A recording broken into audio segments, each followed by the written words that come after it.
Hey guys, so I just stopped by the Borders real close to the dance studio that I teach at and picked up one of the many books that they're in the process of liquidating. This is a book that has been recommended to me by more friends than I can count. It's called the Quadrivium, and it's basically 4 books that are all bound together. One on platonic solids, another on sacred geometry, and one of the books in it is about the harmonograph, which was a drawing tool that was the 19th century equivalent of a spirograph. It had a pair of pendulums with weights that you could move up and down the length of the rod that functioned as the main part of the fulcrum for it. And depending upon where you stuck those weights, the shape it would draw would change. And by setting those different weights at different proportions and intervals, you wound up generating a lot of pictures that, some of them look a lot like the trochoid shapes, the flowers and the like that we create as poi spinners. And some of them actually, it turns out, diagram weaves from different angles. And as I was leafing through it, I came across a diagram that I'd first been introduced to some of the diagrams that the harmonograph creates a couple years ago at Fire Drums when Tom Thumb had actually brought a book that had a whole bunch of these diagrams in it. And the diagram that I really found interesting and inspiring is this one right here. And because my camera kind of sucks and I can't give you a close-up, I'm going to see if through the magic of editing I can give you guys a brief still picture of it.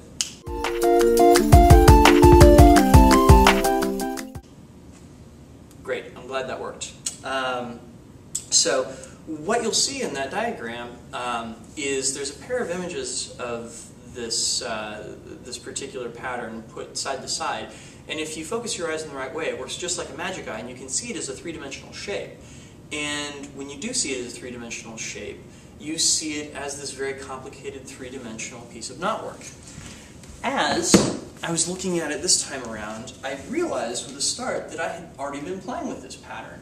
It is this, the plane-bending triangle, as seen from the top or the bottom, instead of from the side, as we're doing right here, angle on, right?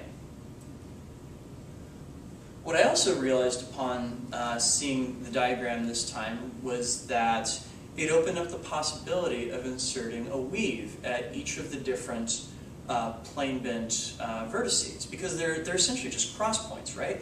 And what this does is it creates 3 cross points. So, for example, normally when we play around with our weaves in wall plane, we're playing around with a 2-fold symmetry.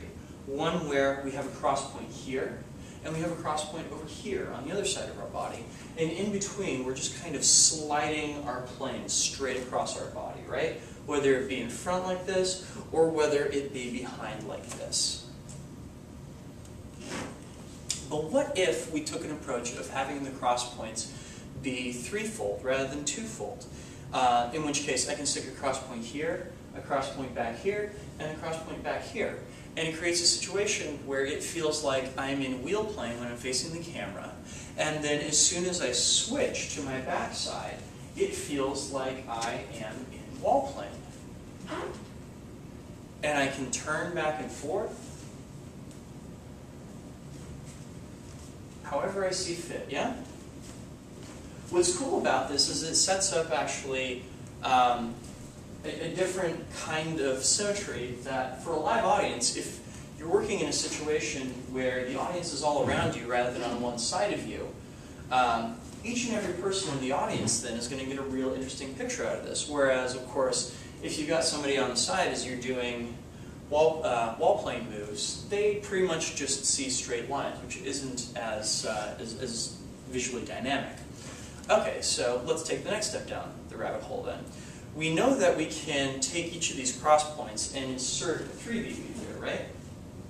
So, what if we take this same move, the triangle, and apply the same idea to it, that each of these cross points then becomes the home of a 3-beat move, rather than just a single 2-beat as it's being used in this particular case.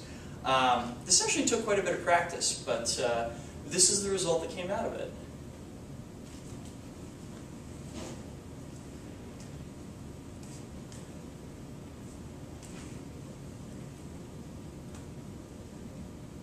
It's really funky. It feels like when I'm on top, I'm doing a 3-beat weave pointed up, and when I'm down below, I'm doing a corkscrew.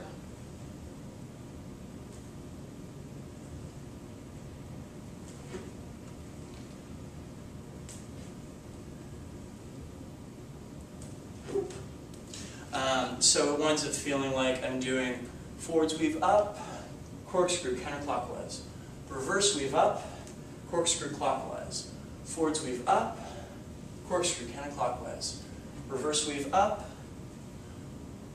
corkscrew counterclockwise. You get the idea, right? So, nifty, huh? This is another cool application of that Arashi style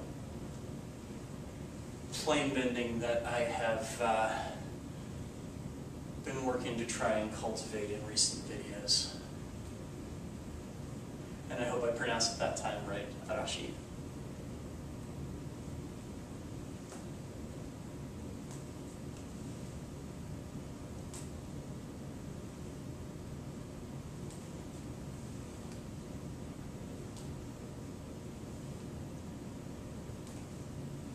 Cool, huh?